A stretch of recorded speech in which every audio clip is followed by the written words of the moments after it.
Assalamualaikum warahmatullahi wabarakatuh. Perkenalkan, nama saya Fadilah Hazimah, jurusan Akuntansi 2016.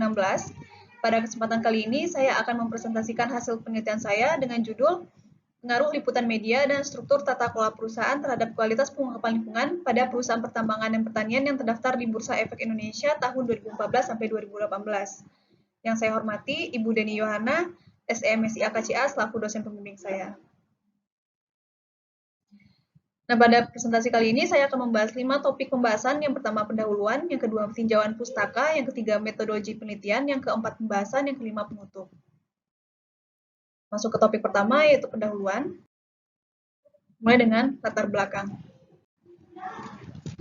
Persoalan mengenai lingkungan saat ini semakin mendapatkan perhatian dan dianggap sebagai isu yang penting. Bagaimana tidak, banyak kasus-kasus kerusakan lingkungan yang terjadi di Indonesia secara tidak sadar dampak atas kerusakan lingkungan mulai kita rasakan saat ini. Mulai banyak seruan-seruan mengenai pentingnya menjaga kelestarian lingkungan, namun hal tersebut seakan tidak berpengaruh, justru kerusakan lingkungan makin banyak terjadi. Kerusakan lingkungan yang terjadi berkaitan dengan dampak operasi perusahaan, perlu adanya alat kontrol dan sistem tata kelola mengenai dampak kerusakan lingkungan yang diakibatkan operasi perusahaan. Permasalahan terkait isu mengenai lingkungan bukan merupakan hal yang baru saat ini. Persoalan lingkungan semakin menarik untuk dikaji seiring dengan perkembangan teknologi dan ekonomi global dunia. Secara perlahan, terjadi perubahan yang mendasar dalam pola hidup bermasyarakat secara langsung atau tidak memberikan pengaruh pada lingkungan hidup. Indonesia sebagai negara sedang berkembang tidak terlepas pula dengan persoalan lingkungan yang semakin hari semakin terasa dampaknya. Perusahaan dengan aktivitas bisnis yang tidak berorientasi pada kepentingan lingkungan hidup dapat dipastikan merusak lingkungan hidup dengan peluang yang besar, khususnya perusahaan yang bergantung pada teknologi. Era industrialisasi di satu pihak itu menitik beratkan pada pembangunan teknologi secara efisien mungkin sehingga terkadang mengabaikan aspek-aspek lingkungan. Kesadaran masyarakat Indonesia akan pentingnya arti lingkungan mulai tumbuh secara perlahan-lahan. Kesadaran ini tentunya menjadi modal dasar sebagai sistem kontrol bagi perusahaan-perusahaan sehingga efek samping industrialisasi perusahaan dapat termarginalkan. Aktualisasi kesadaran ini mulai kelihatan dengan gencarnya reaksi masyarakat terhadap perubahan yang terjadi dari suatu sistem. Oleh karena adanya berbagai dampak negatif yang timbul dari aktivitas perusahaan dan berpeluang besar merusak lingkungan serta dengan adanya respon dari masyarakat atau dari berbagai pihak, maka tuntutan organisasi bisnis dalam mengatasi perusahaan untuk mengatasi kerusakan lingkungan pun semakin besar. Perusahaan harus mempunyai tanggung jawab atas dampak terjadi. Tanggung jawab atas pengungkapan lingkungan di Indonesia itu masih bersifat wajib dan sukarela, di mana bersifat wajib karena Indonesia memiliki peraturan pemerintah yang mewajibkan perusahaan untuk mengungkapkan tanggung jawab sosial dan lingkungan, sedangkan bersifat sukarela karena belum memiliki standar baku yang yang berisi tentang format, isi, dan seberapa luas pengungkapan dapat dilakukan.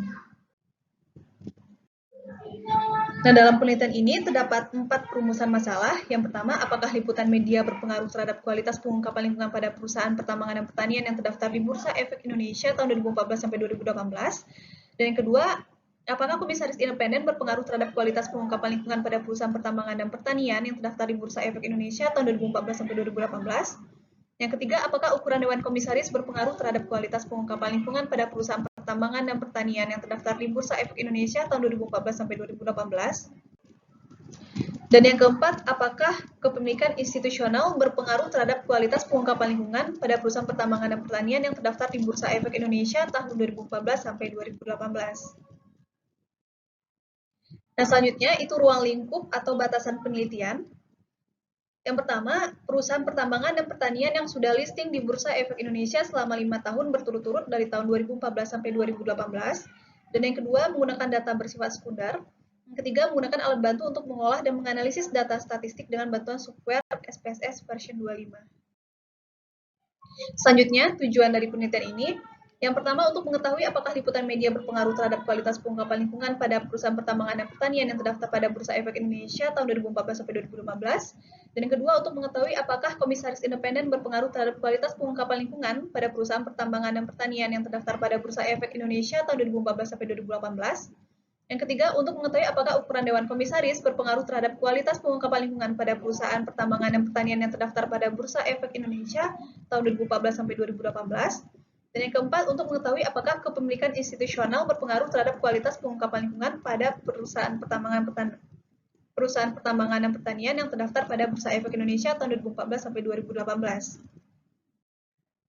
Selanjutnya itu manfaat penelitian. Yang pertama, bagi akademisi dan perguruan tinggi diharapkan dapat menjadi bahan referensi dan kontribusi untuk variabel-variabel apa saja yang dapat mempengaruhi kualitas pengungkapan lingkungan serta dapat memberikan manfaat dalam perkembangan ilmu pengetahuan khususnya di bidang kualitas pengungkapan lingkungan di masa yang akan datang. Yang kedua, itu bagi perusahaan, diharapkan bisa menjadi masukan dan pertimbangan dalam pengambilan kebijakan oleh manajemen perusahaan yang akan bermanfaat dalam memberikan nilai perusahaan dan merupakan bentuk tanggung jawab perusahaan kepada stakeholder dalam memberi transparansi terkait masalah lingkungan. Yang ketiga, bagi pemerintah, diharapkan dapat menjadi acuan kinerja pemerintah dalam menentukan standar dan kebijakan dalam mengatur praktik pengungkapan lingkungan di Indonesia. Dan yang keempat, bagi investor, diharapkan dapat menjadi pertimbangan dalam pengambilan keputusan untuk berinvestasi kepada perusahaan di mana yang memiliki prospek yang bisa dipertanggungjawabkan dalam jangka panjang. Selanjutnya itu sistematika penulisan. Yang bab 1 itu pendahuluan, bab 2 tinjauan pustaka, bab 3 metodologi penelitian, bab 4 hasil dan pembahasan, dan yang kelima bab 5 itu penutup. Selanjutnya kita masuk ke topik pembahasan yang kedua, yaitu tinjauan pustaka. Nah, pada penelitian ini saya menggunakan dalam pembuatan penelitian ini saya menggunakan beberapa teori yang membantu saya dalam menyelesaikan penelitian ini. Yang pertama ada teori legitimasi, yang kedua teori stakeholder, yang ketiga kualitas pengungkapan lingkungan, yang keempat liputan media, yang kelima komisaris independen, yang keenam ukuran dewan komisaris, yang ketujuh kepemilikan institusional. Selanjutnya penelitian terdahulu itu Ruple et al. Tahun 2012, yang kedua Pratama Raharja tahun 2013, selanjutnya Aulia dan Agustin tahun 2015.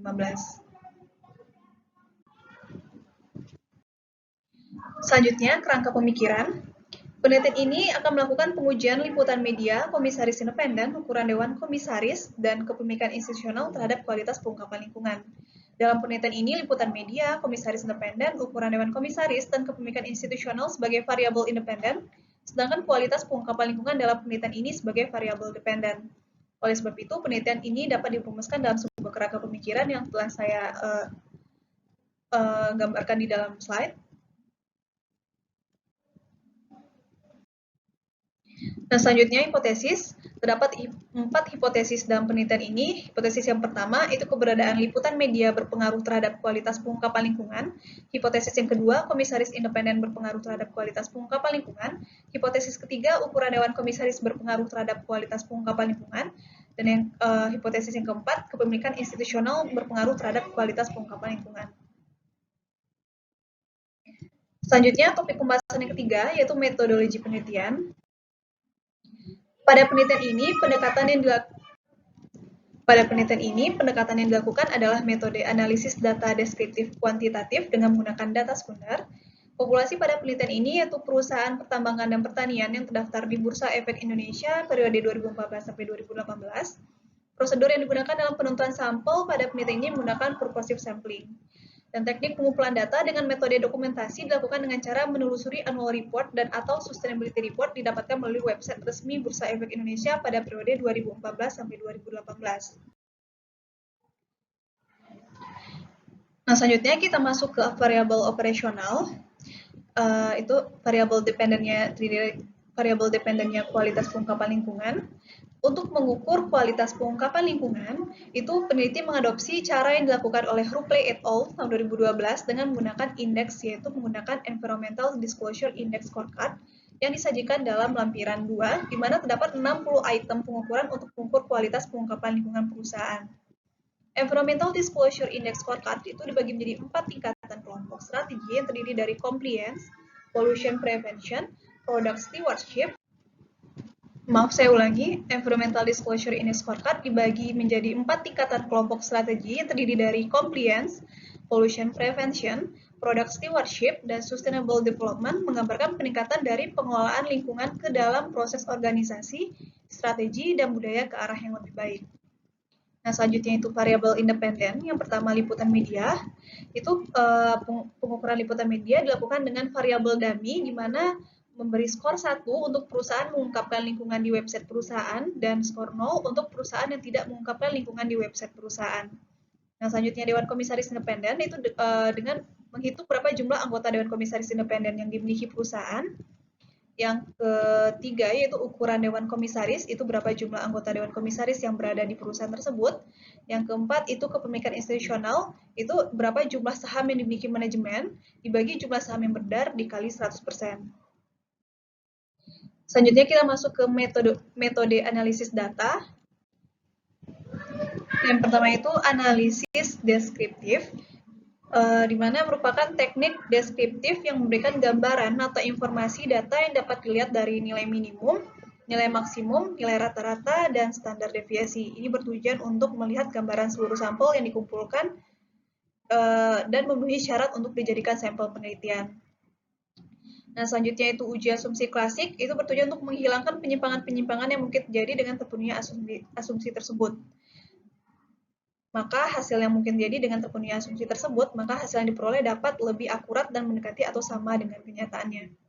Nah, pengujian dalam uji asumsi klasik ini yang dilakukan yang pertama uji normalitas, yang bertujuan untuk menguji apakah dalam regresi variabel pengganggu atau residual memiliki distribusi normal, dan yang kedua itu uji multikolinearitas, bertujuan untuk menguji apakah mode regresi ditemukan adanya korelasi antar variabel independen, dan yang ketiga itu uji heteroskedastisitas. Itu untuk menguji apakah dalam sebuah mode regresi terjadi ketidaksamaan varians dari residual sebuah pengamatan yang lain. Nah, selanjutnya itu analisis regresi.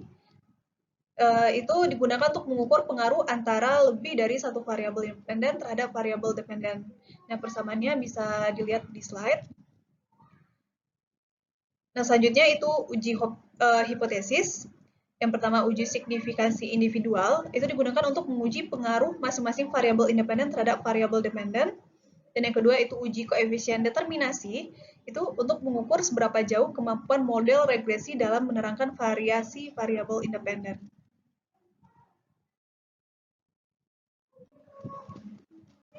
Selanjutnya kita masuk ke topik pembahasan yang keempat, yaitu hasil dan pembahasan. Penelitian ini menggunakan metode pemilihan sampel purposive sampling. Jumlah perusahaan pertambangan dan pertanian yang terdaftar di Bursa Efek Indonesia tahun 2014 sampai 2018 adalah 71 perusahaan, terdiri dari 49 perusahaan pertambangan dan 22 perusahaan pertanian, di mana hanya terdapat 30 perusahaan yang sesuai dengan kriteria sampel dalam penelitian ini dengan jangka waktu 5 tahun. Maka total sampel pada penelitian ini yaitu sebanyak 150 sampel. Nah, prosedur pemilihan sampel yang telah dilakukan bisa dilihat di dalam slide.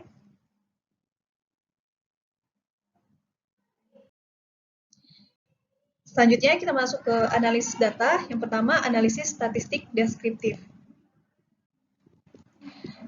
Hasil pengolahannya bisa dilihat di dalam slide, di mana ME itu melambangkan liputan media, IND itu melambangkan komisaris independen, BS itu melambangkan ukuran dewan komisaris, KI itu melambangkan kepemilikan institusional, dan ED itu pengungkapan lingkungan yang digunakan untuk mengukur kualitas pengungkapan lingkungan. Nah, interpretasi dari hasil analisis statistik deskriptif ini, yang pertama variabel pengungkapan lingkungan. Nah, di dalam tabel kita bisa melihat bahwa nilai minimum variabel dependen yaitu kualitas pengungkapan lingkungan sebesar 5, artinya bahwa kualitas pengungkapan lingkungan sesuai dengan Environmental Disclosure Index Scorecard, di mana paling sedikit diungkapkan oleh perusahaan yang penelitian ini sebesar 5 item. Sedangkan nilai maksimumnya itu 59, artinya bahwa 59 item kualitas pengungkapan lingkungan yang sesuai dengan Environmental Disclosure Index Scorecard yang digunakan dalam penelitian ini. Lalu sebesar 27,45 rata-rata kualitas pengungkapan lingkungan yang dilakukan oleh perusahaan dan memiliki standar deviasi 13,063, di mana lebih kecil daripada nilai rata-rata. Artinya dari ini tersebar dengan baik dan tidak terdapat kesenjangan yang terlalu signifikan antara nilai maksimum dengan nilai minimum. Dan yang kedua, variabel liputan media. Dan tabel kita bisa melihat bahwa nilai minimum variabel ini adalah sebesar 0 dan nilai maksimumnya 1. Standar deviasinya 0,494 itu menggambarkan bahwa data yang digunakan dalam penelitian tersebar dengan baik, serta tidak ada kesenjangan yang terlalu besar antara nilai maksimum dengan nilai minimum, karena nilainya lebih kecil dari nilai rata-ratanya yaitu 0,59. Nah, yang ketiga itu variabel komisaris independen, di mana nilai minimumnya 1 dengan nilai maksimumnya sebesar 3. Sementara itu untuk nilai rata variabel komisaris independen sebesar 2,03 dan standar deviasi sebesar 0,798. Itu menggambarkan bahwa simpangan data yang baik karena nilai rata-rata lebih besar dari nilai deviasinya. Dan yang keempat itu variabel ukuran dewan komisaris, di mana rata-ratanya sebesar 5,26 dan standar deviasinya 1,844. Dan nilai minimumnya sebesar 2 dan nilai maksimumnya sebesar 10. Dan terakhir, variabel kepemilikan institusional, itu di mana nilai minimum variabelnya itu sebesar 0,08, nilai maksimumnya 0,96, sementara itu nilai rata-ratanya 0,6967 dan standar deviasinya 0,17693. Selanjutnya masuk ke uji asumsi klasik, yang pertama itu uji normalitas data. Ujian normalitas data dan penelitian ini menggunakan uji statistik non-parametric Kolmogorov-Smirnov, di mana jika hasil Kolmogorov-Smirnov menunjukkan hasil signifikan di atas 0,05, maka data residual terdistribusi dengan normal. Sedangkan jika Kolmogorov-Smirnovnya menunjukkan nilai signifikan di bawah 0,05, maka data residual terdistribusi tidak normal. Nah, dari hasil uji normalitas data ini, didapat bahwa nilai signifikansinya besar daripada 0,05, yaitu sebesar 0,224. Dapat diartikan bahwa residual dalam penelitian ini berdistribusi normal. Selanjutnya itu uji multikolonialitas, di mana dilihat dari tolerance value atau variance inflation factor. Jika nilai tolerance lebih besar dari 0,10 dan nilai dari variance inflation factornya kecil dari 10, maka tidak ada multikoliniaritas antar variabel independen dalam model regresi, dan jika nilai toleransinya kecil dari 0,10 dan varian inflation factornya itu besar dari 10, maka dapat disimpulkan bahwa ada multikoliniaritas antar variabel independen dalam model regresi. Dan di tabel kita bisa melihat bahwa semua variabel independen dalam penelitian ini dengan nilai toleransi besar dari 0,1 dan juga nilai variance inflation factornya semua variabel independen dan penelitian ini kurang dari 10. Dan disimpulkan bahwa model regresi penelitian ini termasuk ke dalam kategori yang baik karena dari hasil uji dapat dikatakan bahwa tidak ada indikasi terjadinya multikoliniaritas antar variabel independen. Nah, selanjutnya itu uji heteroskedastisitas. Ini digunakan untuk menguji apakah dalam sebuah model regresi terjadi ketidaksamaan varians dari residual sebuah pengamatan ke pengamatan lainnya. Jika varians dari residual satu pengamatan ke pengamatan yang lain tetap, maka disebut homoskedastisitas, dan jika berbeda disebut heteroskedastisitas. Indikasi heteroskedastisitas dapat ditentukan jika terdapat pola tertentu yang teratur. Nah, sebaliknya, jika tidak terdapat pola tertentu, maka dapat disimpulkan bahwa tidak terjadi gejala heteroskedastisitas. Setelah dilakukan pengujian heteroskedastisitas, pada penelitian ini, maka dapat ditarik kesimpulan bahwa tidak terjadi heteroskedastisitas karena titik-titiknya menyebar serta tidak membentuk suatu pola tertentu. Nah, selanjutnya itu analisis regresi, di mana di slide telah ditampilkan persamaan analisis regresi linear berganda yang didapatkan. Nah, dari persamaan tersebut bisa dijelaskan bahwa yang pertama hasil konstanta sebesar 9,968 menyatakan bahwa akan terjadi perubahan sebesar 9,968 terhadap kualitas pengungkapan lingkungan jika variabel independen lainnya dianggap konstan. Pada koefisien liputan media sebesar 7,903 menyatakan bahwa setiap kenaikan liputan media maka akan menaikkan kualitas pengungkapan lingkungan jika variabel lainnya konstan. Dan yang ketiga pada koefisien komisaris independen sebesar 0,854 menyatakan bahwa setiap kenaikan komisaris independen maka akan menaikkan kualitas pengungkapan lingkungan jika variabel lainnya konstan. Dan yang keempat pada koefisien ukuran dewan komisaris sebesar 2,814 menyatakan bahwa setiap kenaikan ukuran dewan komisaris maka akan menaikkan kualitas pengungkapan lingkungan jika variabel lainnya konstan. Dan pada koefisien kepemilikan institusional sebesar minus 5,307 menyatakan bahwa setiap kenaikan kepemilikan institusional maka akan menurunkan kualitas pengungkapan lingkungan jika variabel lainnya dianggap konstan.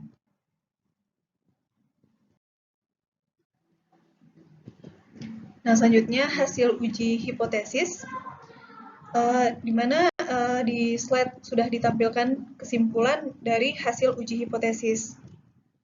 Yang pertama itu, hipotesis pertama, liputan media berpengaruh terhadap kualitas pengungkapan lingkungan. Dan berdasarkan hasil uji parsial, didapatkan bahwa variabel liputan media itu memiliki nilai T sebesar 4,245 dengan signifikan 0. Maka nilai signifikan lebih kecil jika dibandingkan dengan tingkat signifikannya 0,05 yang berarti bahwa variabel liputan media berpengaruh signifikan terhadap variabel kualitas pengungkapan lingkungan. Maka hipotesis 1 diterima Atau dengan kata lain, variabel liputan media berpengaruh terhadap kualitas pengungkapan lingkungan. Nah, yang kedua, hipotesis yang kedua itu komisaris independen berpengaruh terhadap kualitas pengungkapan lingkungan. Setelah dilakukan pengujian, didapatkan bahwa nilai T sebesar 0,638 dengan signifikan 0,525 karena nilai signifikannya lebih besar jika dibandingkan dengan tingkat signifikansinya 0,05 yang berarti bahwa variabel komisaris independen tidak berpengaruh terhadap variabel kualitas pengungkapan lingkungan, maka hipotesis 2 ditolak, atau dengan kata lain variabel komisaris independen tidak berpengaruh terhadap kualitas pengungkapan lingkungan. Nah, yang ketiga, hipotesis yang ketiga itu ukuran dewan komisaris berpengaruh terhadap kualitas pengungkapan lingkungan. Didapatkan hasil yang menunjukkan bahwa nilai signifikan dari variabel independen yaitu ukuran dewan komisarisnya sebesar 0. Maka karena nilai signifikannya lebih kecil jika dibandingkan dengan tingkat signifikannya 0,05 yang berarti bahwa variabel ukuran dewan komisaris berpengaruh signifikan terhadap variabel kualitas pengungkapan. Maka hipotesis 3 diterima atau dengan kata lain variabel ukuran dewan komisaris berpengaruh terhadap kualitas pengungkapan lingkungan. Nah, dan selanjutnya itu hipotesis yang keempat, kepemilikan institusional berpengaruh terhadap kualitas pengungkapan lingkungan. Menunjukkan bahwa nilai T sebesar minus 0,970 dengan signifikan 0,334. Nilai signifikannya lebih besar jika dibandingkan dengan tingkat signifikansinya 0,05 yang berarti bahwa variabel kepemilikan institusional tidak berpengaruh terhadap variabel kualitas pengungkapan lingkungan. Maka hipotesis 4 ditolak atau dengan kata lain, variabel kepemilikan institusional tidak berpengaruh terhadap kualitas pengungkapan lingkungan. Nah, selanjutnya itu topik pembahasan yang kelima, itu penutup. Kesimpulan dari penelitian ini, yang pertama, variabel liputan media berpengaruh signifikan terhadap variabel kualitas pengungkapan lingkungan, dan yang kedua, variabel komisaris independen tidak berpengaruh terhadap variabel kualitas pengungkapan lingkungan. Yang ketiga, variabel ukuran dewan komisaris berpengaruh signifikan terhadap variabel kualitas pengungkapan lingkungan. Yang keempat, variabel kepemilikan institusional tidak berpengaruh secara signifikan terhadap kualitas pengungkapan lingkungan. Nah, keterbatasan dari penelitian ini, yang pertama, perusahaan yang dijadikan sampel dalam penelitian hanya perusahaan pertambangan dan pertanian yang terdaftar di Bursa Efek Indonesia tahun 2014 sampai 2018. Dan yang kedua, minimnya pengungkapan lingkungan perusahaan Indonesia menyebabkan kualitas pengungkapan lingkungan bervariasi. Nah, saran yang pertama itu penelitian yang selanjutnya diharapkan menambah kategori perusahaan sehingga tidak hanya perusahaan pertambangan dan pertanian. Dan yang kedua, pada penelitian selanjutnya mungkin dapat menggunakan variabel lain untuk mengukur kualitas pengungkapan lingkungan. Nah, sekian presentasi dari saya. Mohon maaf atas segala kesalahan dan kekurangannya. Terima kasih atas segala perhatiannya. Assalamualaikum warahmatullahi wabarakatuh.